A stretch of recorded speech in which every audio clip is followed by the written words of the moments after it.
सभी का फिजिक्स पढ़ने के लिए बहुत बहुत स्वागत है।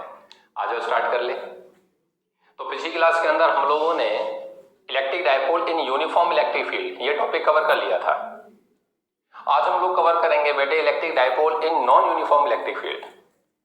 देखो बेटे एक बात को याद रखना कि जो ये टॉपिक आप इलेक्ट्रिक फील्ड के अंदर पढ़ रहे हो, जैसे आज यहाँ पे हेडिंग डली हुई है electric dipole in non uniform electric field, magnetostatics में यही हेडिंग वापस लौटेगी। बस अंतर इतना होगा magnetic dipole in non uniform magnetic field या magnetic dipole in uniform magnetic field. तो जो कंसेप्ट आप इलेक्ट्रिक डायपोल के लिए पढ़ करके जा रहे हो सेम मैग्नेटिक डायपोल के लिए मैग्नेट के लिए आएंगे और सेम होते हैं बिल्कुल। तो जब हम थर्ड यूनिट को कवर करेंगे तो वहां पे हम मैक्सिमम मैं आपसे यही कहूंगा कि ये कंसेप्ट ठीक वैसे है जो इलेक्ट्रिक डायपोल का था। यहाँ पे कूलम्ब्स लॉ इलेक्ट्रोस्टैटिक्स में आया, वहां पे मैग्नेटोस्टैटिक्स के अंदर आएगा। ठीक है, तो इस कंसेप्ट को थोड़ा बारीकी से समझिएगा क्योंकि ये सेम आगे थर्ड यूनिट में यूज होना है।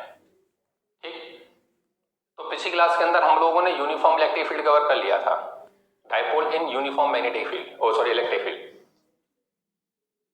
वो जो टॉपिक है ना बेटे वो डायरेक्ट हमारे सीबीएसई सिलेबस के अंदर है।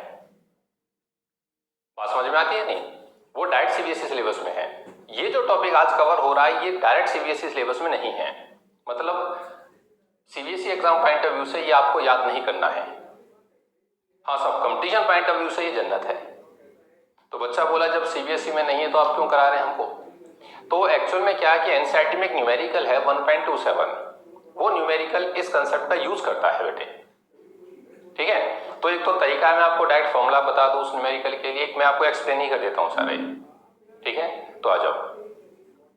तो electric dipole in non uniform electric field, तो आप लोग जानते हो साहब यूनिफॉर्म इलेक्ट्रिक फील्ड जनरेट करी जाती है with the help of sheet या between the plates of capacitor.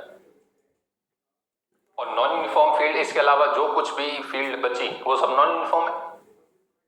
सबसे best example non uniform field generate करने का अपना पॉइंट चार्ज, अपना पॉइंट चार्ज। देख इधर, मान ले बेटे ये कोई नॉन यूनिफॉर्म फील्ड है, नॉन यूनिफॉर्म इलेक्ट्रिक फील्ड है। देख नॉन यूनिफॉर्म क्यों है ये बात को आप समझते हैं। लाइंस के बीच का गैप कम ज्यादा शो किया है मैंने, यहां पर लाइंस के बीच का गैप कम है, वहां पे गैप ज्यादा है। और आपने क्या काम किया बेटे, इसके अंदर एक इलेक्ट्रिक डायपोल रख दिया साहब, ये इलेक्ट्रिक डायपोल रख दिया। मान लो ये माइनस क्यू चार्ज ले लेते हैं, ये प्लस क्यू ले लेते हैं, सेम ऐसे हमने कर लिया था, एक माइनस और एक प्लस। कल यूनिफॉर्म में था, नॉन यूनिफॉर्म में। बच्चा बोला सर ये फील्ड ये पॉइंट चार्ज से या किसी भी सिस्टम से जनरेट कर सकते हो। ठीक है ना, मान लो ये पॉइंट चार्ज ले लेता हूं मैं, अगर ये पॉइंट चार्ज ऐसा, तो जो पॉइंट चार्ज फील्ड जनरेट करता है वो आप सब जानते हो ये नॉन यूनिफॉर्म फील्ड जनरेट करता है ना बेटे। It is the source of non uniform field, ये कहानी होती है। इस हिसाब से फील्ड बाहर की तरफ निकलती है। तो मैंने यही चीज आपको यहां पे रिप्रेजेंट कर रखी है, ये वाला हिस्सा मान के चलो ये वाला हिस्सा है। बात समझ में आती है नहीं? तो जनरल केस हो गया, ये हमने पॉइंट चार्ज के लिए फिगर ड्रॉ कर दी है, बस ये अंतर है, बाकी नॉन यूनिफॉर्म फील्ड है ये। आपसे बोला गया कि आप नॉन यूनिफॉर्म फील्ड के अंदर डायपोल रखिए, मैंने रख दिया। इससे पहले मैं आपको ना कंसेप्ट पॉइंट चार्ज से ही समझा देता हूं, बात को समझना, अगर पकड़ पाए तो मजा आ जाएगा बेटे। मान लो आपने कोई इलेक्ट्रिक डायपोल यहां पर रख दिया, नॉन यूनिफॉर्म फील्ड में ऐसे रख दिया, ये माइनस क्यू चार्ज ले लेता हूं और ये प्लस क्यू चार्ज ले लेता हूं, ये डायपोल है साहब, ये डायपोल है मेरा ये।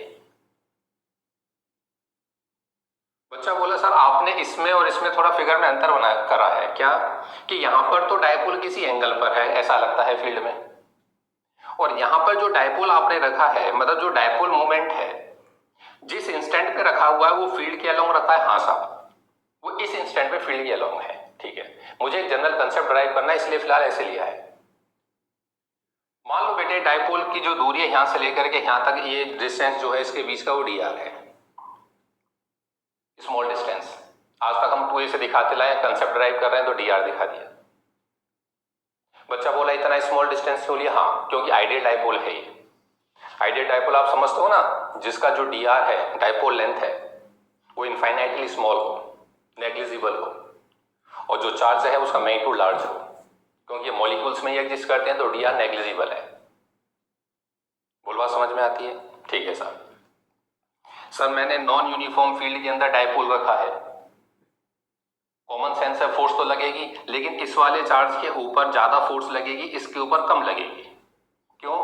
चाहे आप कैसे देखो, या तो इसके नजदीक है ये कह दो, या ये कह दो यहाँ पे लाइंस के बीच का गैप कम है, यहाँ फील्ड इंटेंसिटी हैवी है, यहाँ पर इंटेंसिटी हल्की है। फोर्स कितनी लगेगी? फोर्स लगती है सर चार्ज अपना फील्ड दूसरे की, ये डायरेक्शन होगी, क्योंकि ये जो चार्ज मैंने यहाँ पे रखा हुआ है ये प्लस क्यू लिया हुआ है बेटे, ठीक है ना। तो ये माइनस का चार्ज है, कितनी फोर्स हो जाएगी? चार्ज तो अपना फील्ड दूसरे की, तो ये हो जाएगी QE1, नाम डाल दिया E1। ये जो पॉइंट है इस पॉइंट के ऊपर E1 इंटेंसिटी ले ली। बोल बात समझ में आती है? या ए पॉइंट रख दूंगा, अगर इसका नाम ए रखूंगा तो ये EA हो गया सब।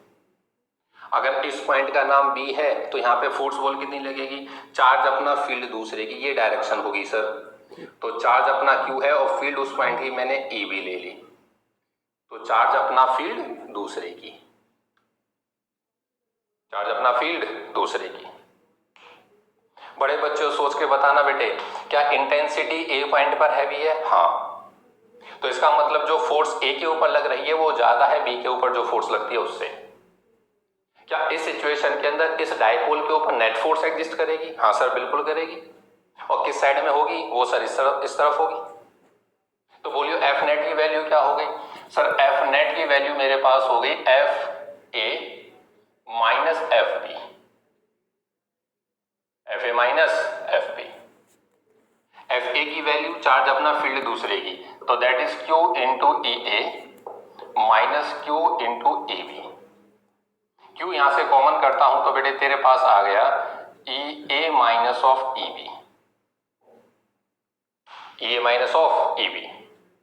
अब तुम बड़े बच्चे हो सोच के जवाब देना बेटे, ये जो डिस्टेंस है यहां से यहां तक का ये नेग्लिजिबल मतलब डी आर की फॉर्म में है, डी की फॉर्म में, और डी आप लोग जानते हो इनफाइनाइटली स्मॉल डिस्टेंस, तो दैट्स वाई ये जो difference E A minus E B है ये भी इनफाइनाइटली स्मॉल होना चाहिए, तो दैट्स वाई मैंने इसको लिख दिया Q into D E,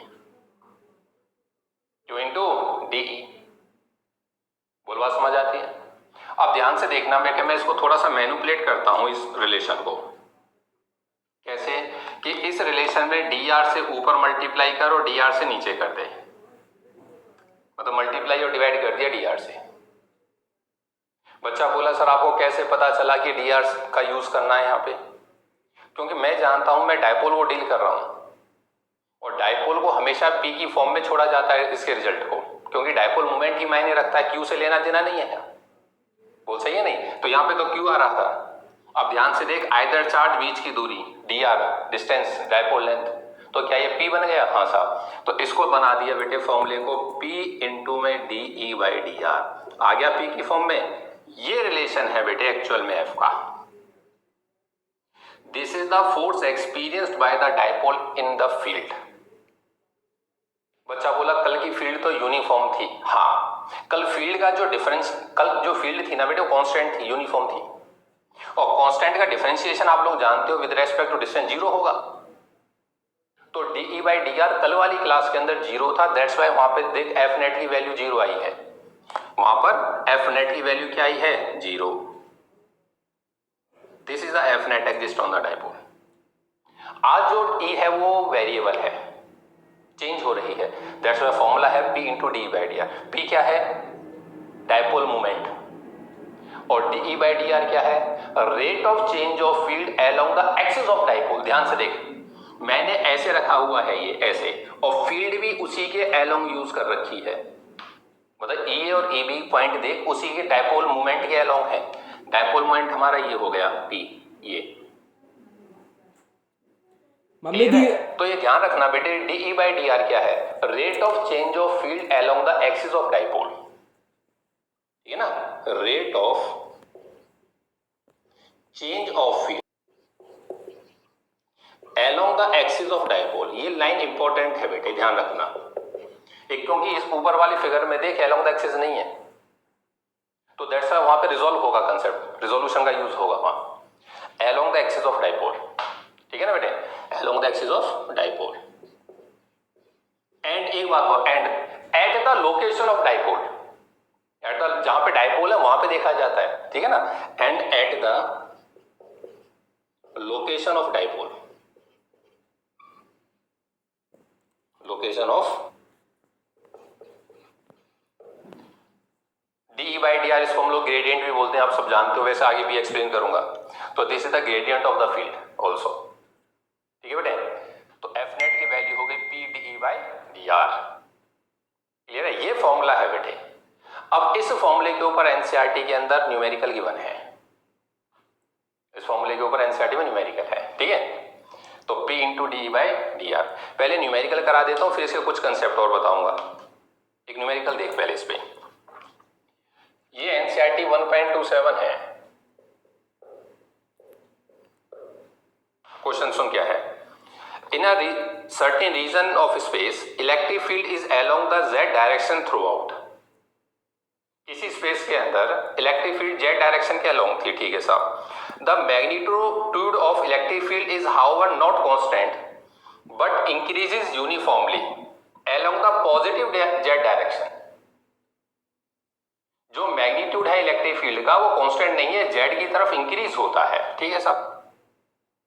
at the rate of this, ये रेट दे रखा है 10⁵ न्यूटन पर कूलम पर मीटर। आप बड़े बच्चे हो, this is the increasing rate of electric field, Newton पर कूलम इलेक्ट्रिक फील्ड पर मीटर, तो it means it is D by D R. तो न्यूमेरिकल वाले ने मुझको डी बाई डी आर की वैल्यू जो थी बेटे वो 10⁵ न्यूटन पर कूलम पर मीटर दी थी, ठीक है साहब। एनसीईआरटी का पेज निकल गया है बेटे। What are the force and torque experience by the system having a total dipole moment of this. Torque बताइए और फोर्स बताइए। तो पहले फोर्स की बात करते हैं, फिर टॉर्क पर आएंगे। डायपोल मोमेंट मुझे 10⁻⁷ दे रखा है। In the negative Z direction, dipole moment negative Z की तरफ है।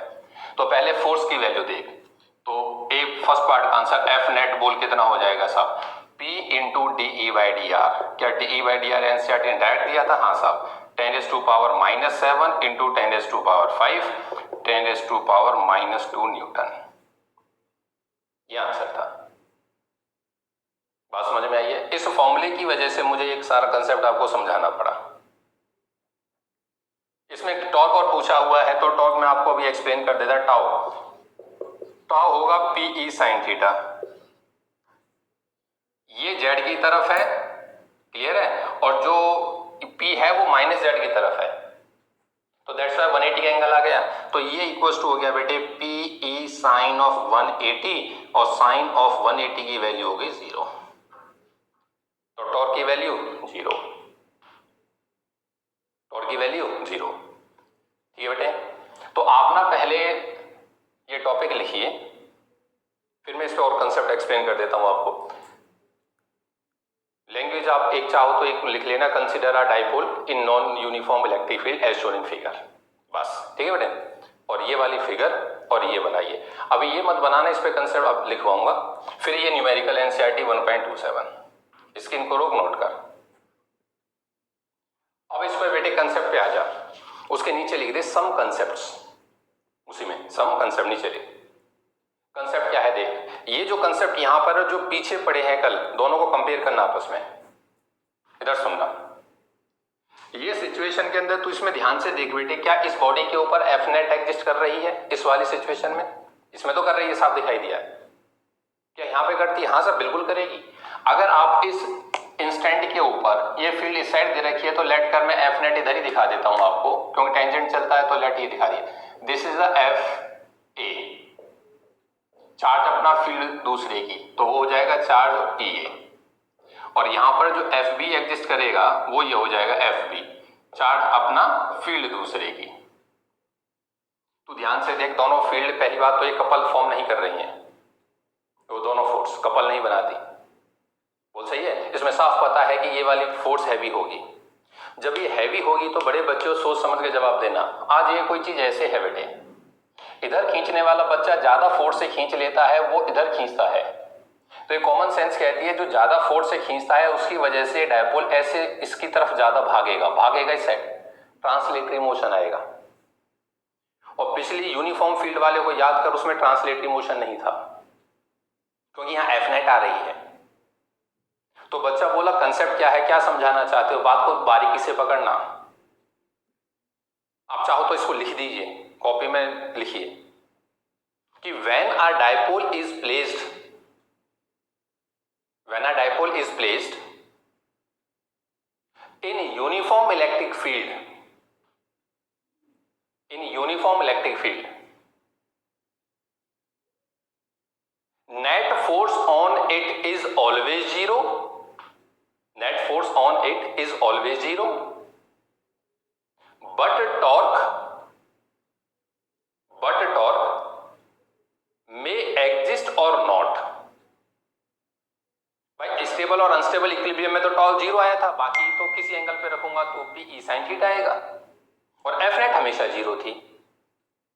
तो when dipole is placed in uniform electric field, F net is always zero, but torque may exist और मे नॉट, मे एग्जिस्ट और may not. ये uniform का हुआ। अब बच्चा बोला नॉन यूनिफॉर्म में, अब नॉन यूनिफॉर्म में तो ध्यान से कर रही है। अब तुम यही सिचुएशन देखना, ये सिचुएशन देखो, इसमें टॉर्क नहीं लग सकता, क्योंकि जहां पे डायपोल रखा है फील्ड भी इस साइड है और पी भी इस साइड है। तो इस सिचुएशन में साफ पता चलता है कि टॉर्क नहीं लग रहा, लेकिन एफ नेट है। यहां पे देख, यहां पे टॉर्क भी लगेगा, बॉडी घूमेगी भी, क्योंकि ये इधर खींच के लाएगा तो अपनी एक्सिस पे थोड़ा सा तो रोटेट करेगी, इधर भी भागेगी और रोटेट भी करेगी। तो इस सिचुएशन के अंदर एफ नेट एग्जिस्ट कर रहा है, बट टॉर्क जीरो भी हो सकता है और एग्जिस्ट भी कर सकता है। बोल सही बात है या नहीं? तो नेक्स्ट मार्क करके लिए, in non uniform field, in non uniform field generally F net exist, but torque may be zero और may not be. Generally F net exist करता ही है। बच्चा बोला आपने जनरली क्यों लिखा दिया, एफ नेट तो एग्जिस्ट यहां पे भी कर रहा है, यहां पे भी कर रहा है। कुछ सिचुएशंस ऐसी हो जाती हैं बेटे जहां पर एफ नेट जीरो हो जाता है। जैसे एक एग्जांपल समझना, क्योंकि ये कंपटीशन पॉइंट ऑफ व्यू से पूछे जाने वाले क्वेश्चंस हैं, तो ये कहीं ना कहीं बेटे कंसेप्ट को छिपाए रहते हैं अपने अंदर। एक एग्जांपल के बतौर समझना, इधर देखो, मान लो मेरे पास कोई डायपोल है, ये प्लस क्यू चार्ज है और ये माइनस क्यू चार्ज है। तो तू जानता है जो डायपोल होता है वो नॉन यूनिफॉर्म फील्ड जनरेट करता है। बिल्कुल सच्चाई है साहब, ये नॉन यूनिफॉर्म फील्ड जनरेट करता है, इस हिसाब से फील्ड चलती है, ठीक है ना, प्लस से माइनस के लिए। बिल्कुल सच्चाई है। अब बात को समझना, ये पेरेंटल डायपोल था कोई जिसने अपनी फील्ड फैला रखी थी, उसके अंदर तूने अपना ये डायपोल टेक दिया जिसपे टॉर्क देखना है, और तूने चुपचाप जाकर के ये डायपोल रख दिया, ये रख दिया साहब ये डायपोल है, और बीचों बीच रख दिया, और रखा भी किस हिसाब से, लेट कर ये माइनस क्यू वाला चार्ज रख दिया और ये प्लस क्यू रख दिया। अब तुम बड़े बच्चे हो, सोच के बताना, बिल्कुल उसके जो लोकेशन है वो ऐसी एडजस्ट करी कि ठीक बीच में रख दिया। अब तू एक बात बता, इस जगह और इस जगह जो फील्ड है क्या वो सेम आएगी? हाँ साहब। तो क्या इसके ऊपर जो फोर्स आएगी और जो इस पर फोर्स आएगी, चार्ज अपना फील्ड दूसरे की, क्या वो सेम आएंगी? हाँ साहब, वो फोर्स सेम आएंगी। अब वो फोर्स क्या आएगी? सेम। देख ले ध्यान से, क्योंकि तूने इतनी सफाई से डायपोल को रख दिया, एक डायपोल ने फील्ड फैला रखी थी, उसकी फील्ड में जाके दूसरा डायपोल रख दिया। अब इस सिचुएशन में एफ नेट जीरो है, एफ नेट जीरो है। तो जनरली देखा जाता है कि वो फील्ड जब ऐसे कहीं भी होती है ना तो एफ नेट एग्जिस्ट करता है, लेकिन in some situations F net may be zero. Clear है? May be zero. तो जहां आपने दूसरा लिखा है वहां स्टार डाल के लिख दो, स्टार डाल के, in some situations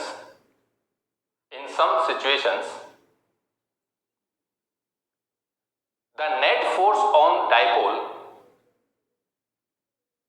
in non-uniform electric field may be zero,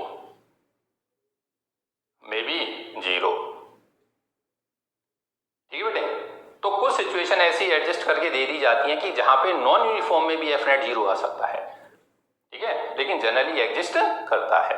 तो ये कंपैरिजन है टॉर्क और फोर्स का between uniform and non uniform field, ठीक है। इसके ऊपर एक्सलेशन रीजनिंग के अंदर बहुत प्यारे क्वेश्चन बनते हैं, ठीक है। तो स्क्रीन को रोक और जो भी नोट करना चाहता है नोट कर ले, लिख लिया। अब कुछ न्यूमेरिकल्स और देख बेटे, जब ये फॉर्मूला हमने किया ही है तो न्यूमेरिकल्स पे कर लेते हैं, ठीक है। तो क्वेश्चन लिख दे, calculate the force between dipole and the charge, dipole and the charge. पहला question, calculate the force between the given charge and the dipole. सवाल देख क्या है बेटे, आपको एक चार्ज गिवन है क्यू चार्ज और एक डायपोल गिवन है, ये यही है जो ये लिंक बना हुआ है, और दोनों के बीच का डिस्टेंस लेट कर मैं आपको गिवन कर देता हूं x। डायपोल का सेंटर से लगता है सारा कंसेप्ट, ठीक है ना, सारा डिस्टेंस। क्वेश्चन है calculate the force between the given charge and the dipole, दोनों के बीच में फोर्स बताओ। एक बच्चा बोला सर ये है और यही सिचुएशन है। बच्चा बोला सर कूलम्स लॉ लगा दूं, तो कूलम्स लॉ तो दो चार्जेस के लिए है साहब, यहाँ पे एक चार्ज और एक डायपोल है, एक चार्ज है और एक डायपोल है। पहली बात तो जब फोर्स डायपोल के लिए आ जाए तो बिल्कुल आपके दिमाग में ये कंसेप्ट आ जाना चाहिए कि नॉन यूनिफॉर्म वाला आ गया साहब, बोल सही बात है नहीं। इसको मैं इससे कंपेयर करता हूं, पहला न्यूमेरिकल यही है। अब तू मैंने जो तेरे को फॉर्मूला लिखाया बेटे एफ नेट का, वो था P D E by D R. उसमें D E by D R क्या है, ये मेन चीज है। D E by D R जो था वो डिफरेंशिएशन था फील्ड का, ये ग्रेडियंट है कहां पर, उस लोकेशन पर जहां पर डायपोल है। अब देख ध्यान से कि इस चार्ज की जो फील्ड होगी उसमें x की दूरी पर ये डायपोल है, इसकी दूरी पर है x की दूरी पर। तो ध्यान से सुनिए मेरी बात को, तो f की वैल्यू हो गई डायपोल अपना ग्रेडियंट फील्ड का इसका, तो that is D E by d x, D by d x, बोल सही बात है। अच्छा साहब तो ये हो गया p D by d x E location of dipole पर, इसकी वजह से यहाँ पे फील्ड कितनी होगी, तो बच्चा जानता है के क्यू बाय एक्स का स्क्वायर, के क्यू बाय एक्स का स्क्वायर। जो कांस्टेंट है बाहर निकाल सर, के और क्यू कांस्टेंट है बाहर का, तो ये हो गया p k q differentiation d by d x of 1 by x square. वैसे आप लोग जानते हो फिर भी एक बार देख लो, एक्स की पावर -2 हो गया बेटे, ठीक है ना। और आप लोग जानते हो d by d x of x raise to power n, तो पावर आगे आ जाती है, एक कम हो जाती है, यहां पर है -2, तो -2 आगे आ जाएगा, एक कम हो जाएगी, तो -2 -1, तो that is equals to -2 x की पावर -3, तो this is equals to -2 by x की पावर 3। बात समझ में आती है, -2 बाय एक्स की पावर 3, ठीक है। तो तेरे पास आंसर आ जाएगा P k Q -2 by x की पावर 3, ठीक है। तो ये आंसर हो गया -2 P k Q by x की पावर 3।